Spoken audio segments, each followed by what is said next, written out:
नमस्कार जय जगन्नाथ शुभ सकाळ आज हूँ मे 13 तारिख बुधवार आसतु आज गुरुत्वपूर्ण खबर देखा आपण भल पाइबा स्वरूप गोटे गोटे लाइक निश्चय करदे। आज प्रथम खबर आसाम रे पुणी एनडीए सरकार द्वितीय थर पर मुख्यमंत्री भाव में शपथ नेले हिमंत विश्व शर्मा। हिमंत सेकेंड इनिंग्स आसाम रे हिमंत सरकार शपथ ग्रहण समारोह होईछि। लगातार द्वितीय थर पर मुख्यमंत्री भाव में शपथ नहीं हिमंत विश्व शर्मा। आसाम राज्यपाल हिमंत शर्मा को पद गोपनीयतार शपथ पाठ कराई।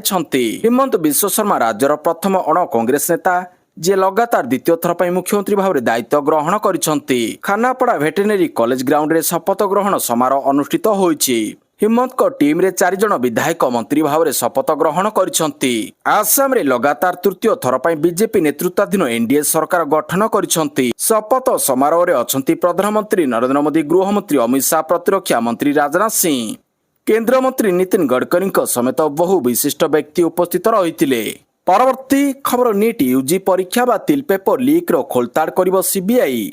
सानी परीक्षा केबे हेबो सूचना देला एनटीए। बातिल होई गला नीट परीक्षा। नीट यूजी 2026 परीक्षा बातिल पेपर लीक नै विवाद परे भली पदक्षेप नेछि नेशनल टेस्टिंग एजेंसी एनटीए। एई परीक्षा मे 3 2026 रे अनुष्ठित होइतिला। एहा परे एनटीए परीक्षा बातिल करिबाकू निष्पत्ति नेछि। मंगलवार जारी एक विवृत्ति एजेंसी कहिछि जे मे 3 रे होइतिबा नीट यूजी परीक्षा को एबे पुनर्निर्धारित करा जिवो। नूतन परीक्षा तारीख खूब शीघ्र घोषणा करा जिवो। एनटीए कहिछि जे मे 8 रे परीक्षा संबंधी विषय गुड़िक स्वाधीन तदंत एवं आवश्यक कार्यानुष्ठान पर केंद्रीय एजेंसी गुड़िक पठा जाइतिला। सेपटे नीट यूजी पेपर लीक मामला रे जणे अभियुक्त को पुलिस गिरफ्त करिछि। राजस्थान पुलिस नासिक रु अभियुक्त को गिरफ्त करथिबा जणा पड़िछि। नासिक रो डीसीपी किरण कुमार चौहान एनी सूचना दैछंती। परवर्ती खबर तमिलनाडु रे हटिबो 717टी मद दुकान। तमिलनाडु नवनियुक्त मुख्यमंत्री जोसेफ विजय राज्यर मदमुक्त और निशामुक्त परिवेश गठन दिगरे प्रमुख पदक्षेप ग्रहण करिसेंती। मंगलवार दिन मुख्यमंत्री विभिन्न धर्मानुष्ठान, शिक्षानुष्ठान, बस स्टाण्ड 500 मीटर परिधि मध्य 717टी सरकारी मद दुकान को आगामी 2 सप्ताह मध्य बंद करने निर्देश देइछंती। तमिलनाडु स्टेट मार्केटिंग कॉर्पोरेशन द्वारा परिचालित मोट 4765टी दुकान मध्य जांच पर 717टी दुकान को चिन्हट करा जायछि। सरकारी विवृत्ति अनुसार बंद हेबाकु थिबा दुकान गुड़िक मध्यरु 276टी उपासना स्थल निकटरे, 186टी शिक्षानुष्ठान निकटरे एवं 255टी बस स्टाण्ड निकटरे अवस्थित अछि। निजर निर्वाचन इस्ताहार रे टीवी के तामिलागा भेट्री काजागम देइथिबा प्रतिश्रुति अनुसार एई कार्यानुष्ठान ग्रहण करा जायछि। तेबे विजय को निष्पत्ति को नै वर्तमान मध्य चर्चा आरंभ होईछि। परवर्ती खबर ओडिशा गस्तरे आसिबे बीजेपी राष्ट्रीय अध्यक्ष नितिन नवीन। ओडिशा गस्तरे आसुछंती बीजेपी राष्ट्रीय अध्यक्ष नितिन नवीन। प्रथम थर पई ओडिशा गस्तरे आसिबे नितिन नवीन। खूब शीघ्र बीजेपी राष्ट्रीय अध्यक्ष नितिन नवीन ओडिशा गस्तरे आसिबार कार्यक्रम रहिछि। बीजेपी रो राष्ट्रीय अध्यक्ष हेबा परे प्रथम थर पई ओडिशा गस्तरे आसिबे नितिन। तेबे नितिन नवीन को गस्त को मंगलवार बीजेपी राज्य कार्यालय रे बैठक बसिछि। परवर्ती खबर आसंता सप्ताह रे युक्त 2 परीक्षा फल। उच्च माध्यमिक परिषद द्वारा परिचालित युक्त 2 परीक्षा फल आसंता सप्ताह रे प्रकाश पाइबो। एनी परिषद पक्षरु प्रस्तुति शेष होईछि। विधिवत भाव रे तारीख घोषणा होई नथिले मध्ये चलित मासर तृतीय सप्ताह रे फल प्रकाश पाइबो। आसंता 14 रु 21 तारिख भितरे फल घोषणा करा जिवो। परीक्षा फल को एबे एकाधिक थर जांच करा जाउछि। परीक्षा फल त्रुटि शून्य करिबाकू परिषद पक्षरु एभली पदक्षेप हातकू निया जाइछि। चलित वर्ष कला, विज्ञान, वाणिज्य, धंदामूलक पाठ्यक्रम समेत दूर निरंतर पाठ्यक्रम फल मध्ये गोटिए दिन रे प्रकाश पाइबो। परवर्ती खबर राज्य रे आईन श्रृंखला विपर्यस्त। आसंता 14 रे डीजी को कार्यालय घेरिबो बीजेडी। डीजी ऑफिस घेरिबो बीजेडी। ओडिशा रे आईन श्रृंखला विपर्यस्त होई जाइछि बोली अभियोग करिछि बिजु जनता दल।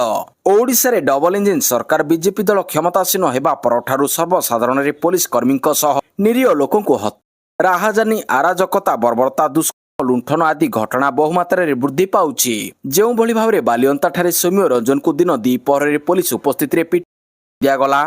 नयागढ़ रे माफिया माने जणको हत्या कले। एथिरु स्पष्ट जना पडुछि जे राज्य रे आईन श्रृंखला भुसुडी जाइछि। परवर्ती खबर खूब शीघ्र अंडमान छुइबो मौसुमी। अग्रसर हेउछि दक्षिण पश्चिम मौसुमी वायु। चलित सप्ताह सुधा अंडमान छुइबो मौसुमी। अग्रसर हेउछि दक्षिण पश्चिम मौसुमी वायु। ଏଥର ସ୍ୱାଭାବିକ ସମୟ ମଧ୍ୟରେ ଆସିବ ମୌସୁମୀ।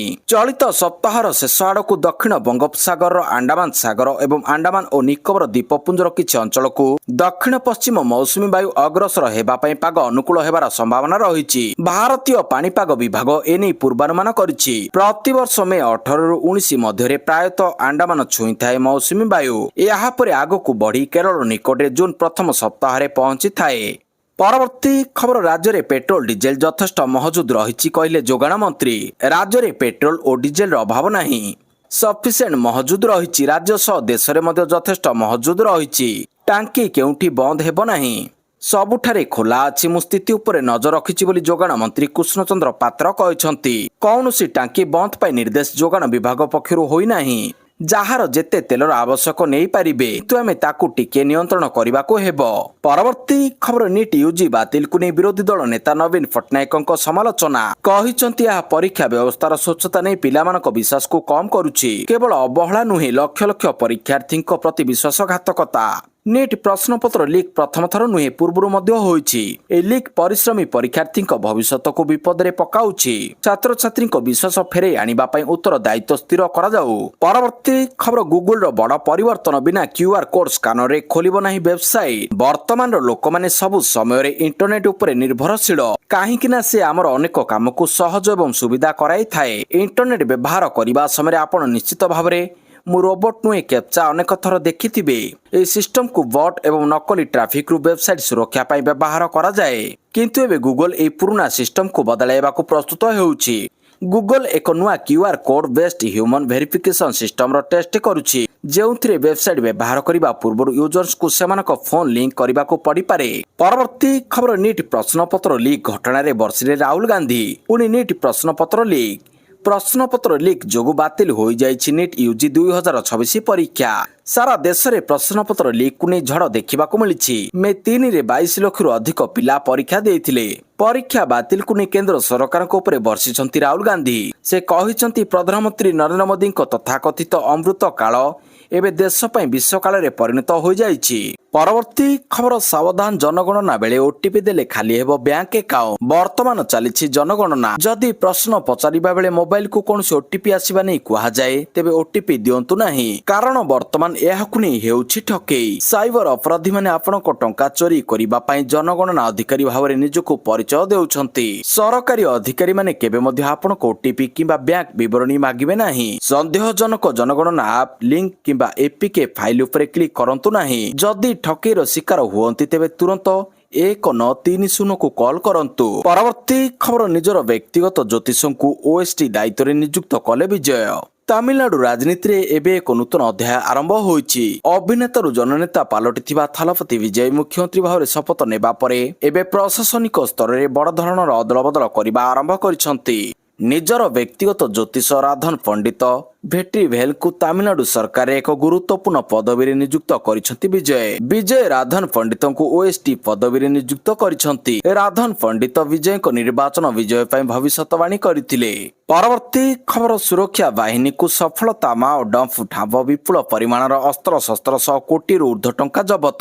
ନକ୍ସଲ ପ୍ରଭାବିତ ଅଞ୍ଚଳରେ ଚାଲିଥିବା ମାଓ ବଚାଓ ଅଭିଯାନରେ ସୁରକ୍ଷା ବାହିନୀକୁ ଏକ ବଡ଼ ଏବଂ ନିର୍ଣ୍ଣାୟକ ସଫଳତା ମିଳିଛି। ପୋଲିସ, ଡିଆରଜି, ଏସଟିଏଫ, ଆଇଟିବିପି ଏବଂ ବିଏସଏଫ ଏକ ମିଳିତ ଟିମ୍ ଜଙ୍ଗଲରେ ନକ୍ସଲମାନଙ୍କ ଦ୍ୱାରା ଲୁଚାଇ ରଖାଯାଇଥିବା ଏକ ମାଓ ଡମ୍ପରୁ 1,01,64,000 ନଗଦ ଟଙ୍କା ଜବତ କରିଛି।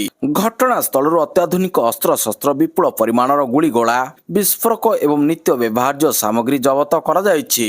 ପରବର୍ତ୍ତୀ ଖବର, ଅପରେସନ ସିନ୍ଦୁର ସମୟରେ ପାକିସ୍ତାନକୁ ସମର୍ଥନ କରିଥିବାରୁ ଚୀନକୁ ଭାରତର କଡ଼ା ବାର୍ତ୍ତା।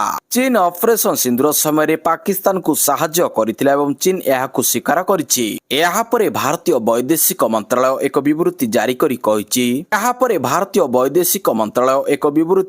କରି କହିଛି, ଆମେ ପାଇଥିବା ଏହି ରିପୋର୍ଟ ଗୁଡ଼ିକ ଆମେ ପୂର୍ବରୁ ଯାହା ଜାଣିଛୁ ତାହା ନିଶ୍ଚିତ କରୁଛି।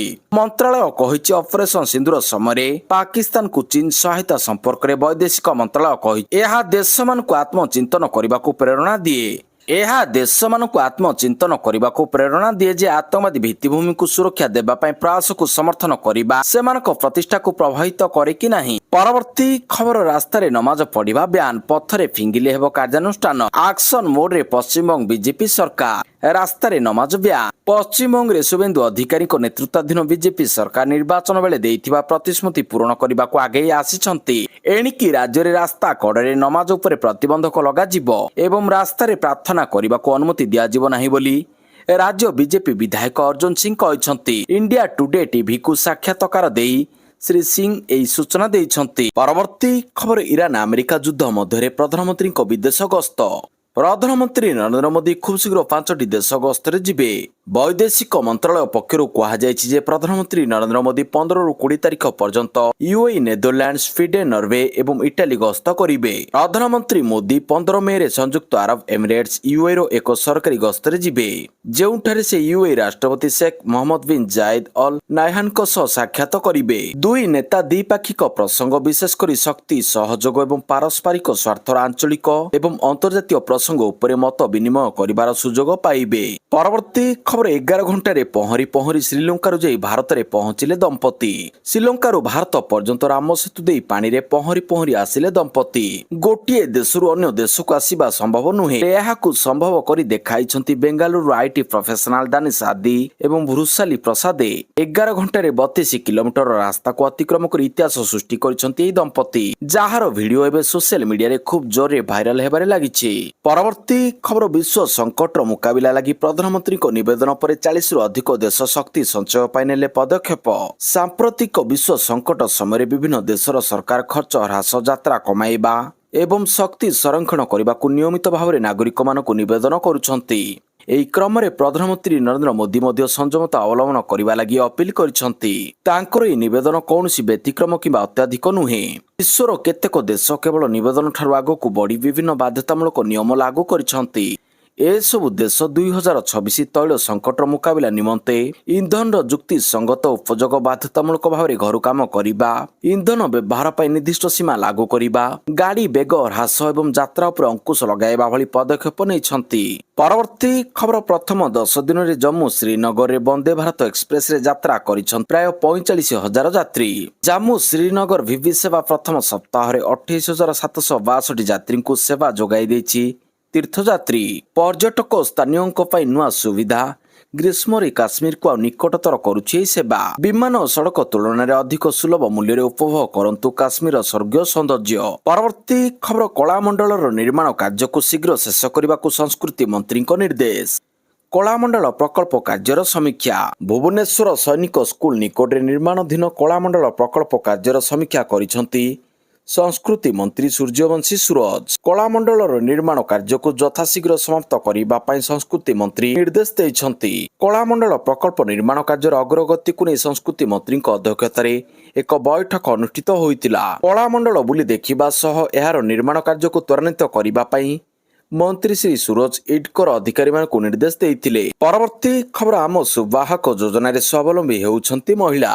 ଓଡ଼ିଶାର ମହିଳାମାନଙ୍କୁ ଆର୍ଥିକ ଭାବରେ ସ୍ୱାବଲମ୍ବୀ କରିବା ସହ ପରିବହନ କ୍ଷେତ୍ରରେ ସେମାନଙ୍କ ଅଂଶଗ୍ରହଣ ବୃଦ୍ଧି କରିବା ପାଇଁ ରାଜ୍ୟ ସରକାରଙ୍କ ପ୍ରମୁଖ କାର୍ଯ୍ୟକ୍ରମ ଆତ୍ମନିର୍ଭର ମହିଳା ସୁବାହକ ଆମ ସୁବାହକ ଯୋଜନା ଏକ ମାଇଲଖୁଣ୍ଟ ସାବ୍ୟସ୍ତ ହୋଇଛି। ଖାରବେଳ ଭବନରେ ଆୟୋଜିତ କାର୍ଯ୍ୟକ୍ରମରେ ଆଉ ଜଣେ ହିତାଧିକାରୀ ଭାନୁପ୍ରିୟା ବେହେରାଙ୍କୁ ନୂତନ ଗାଡିର ଚାବି ହସ୍ତାନ୍ତର କରାଯାଇଛି। ବାଣିଜ୍ୟ ଓ ପରିବହନ ବିଭାଗର ପ୍ରମୁଖ ଶାସନ ସଚିବ NVS ରାଜପୁତ ଏବଂ ପରିବହନ ଆୟୁକ୍ତ ଅମିତାଭ ଠାକୁରଙ୍କ ଉପସ୍ଥିତି ରହି ଭାନୁପ୍ରିୟା ବେହେରାଙ୍କୁ ଗାଡି ଚାବି ହସ୍ତାନ୍ତର କରାଯାଇଛି।